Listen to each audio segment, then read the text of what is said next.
Hi everyone, ഞാനിപ്പോൾ ഉള്ളത് Kozhikode Eranhipalam സൈലത്തിൻ്റെ hybrid ക്യാമ്പസിലാണ്. ഇന്നിവിടെ നീറ്റ് ആൻഡ് ജെയിൻ്റെ അഡ്മിഷൻസ് ഒക്കെ അടിപൊളിയായിട്ട് നടക്കുകയാണ്.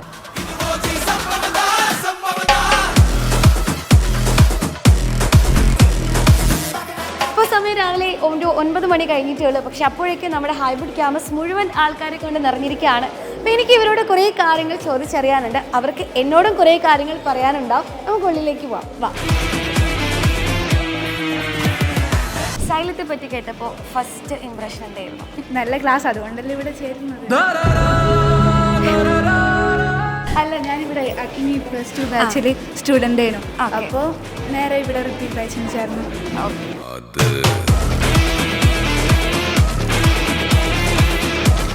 സൈലം എന്ന് പറഞ്ഞാൽ നമ്മൾ 9ാം ക്ലാസ് മുതൽ സൈലാണ്. ബേസിക് അവൾ പഠിക്കാൻ സ്റ്റാർട്ട് ചെയ്യുന്നത് സൈലം ത്രൂ ആണ്. സൈലം പഠിച്ചാലേ ഞാൻ ഓക്കെ ആവും.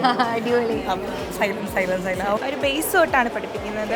നമുക്ക് ഒരു മനസ്സിലാവാത്തൊരു സ്റ്റുഡൻ്റ് ആയാലും പെട്ടെന്ന് അത് ക്യാപ്ചർ ചെയ്യുന്ന രീതിയിലാണ് അവർ പഠിപ്പിക്കുന്നത്. സൈലത്തെ പറ്റിയിട്ടുള്ള ഫസ്റ്റ് ഇംപ്രഷൻ എന്തായിരുന്നു? ഫാക്കൽറ്റീസും മെറ്റീരിയൽസ്, ഈ ക്ലാസ്സൊക്കെ നല്ല മനസ്സിലാവുന്നുണ്ട്. ബാക്കിയുള്ള ക്ലാസ്സുകളെക്കാട്ടിയും ഇഷ്ടമാണ് സൈലത്തിൻ്റെ ക്ലാസ്. പ്രത്യേകിച്ച് മൈൻഡ് മാപ്പ് അതെല്ലാം ഭയങ്കര യൂസ്ഫുൾ ആയിട്ടുള്ള DPP മെറ്റീരിയൽസ്. ഹൈബ്രിഡ് സിസ്റ്റമാണ് മെയിനായിട്ട്. എന്തുകൊണ്ടാണ് സൈലം തന്നെ ചൂസ് ചെയ്തത്? സൈലം ഒരു വിശ്വാസമുണ്ട്. ടീച്ചേഴ്സൊക്കെ നിങ്ങളൊക്കെ എല്ലാവരും ഇങ്ങനെ സംസാരിക്കുമ്പോൾ ഒരു ഫ്രണ്ട്ലി ഫീലാണ്, പേടിയൊന്നുമില്ല നമുക്ക്. അങ്ങനെയുള്ള സൈലത്തിനെ പറ്റി നമ്മളെ ബിൽഡ് ചെയ്യാൻ പറ്റുന്ന ഒരു സിസ്റ്റം ഉണ്ടെന്ന് തോന്നിയുണ്ട്.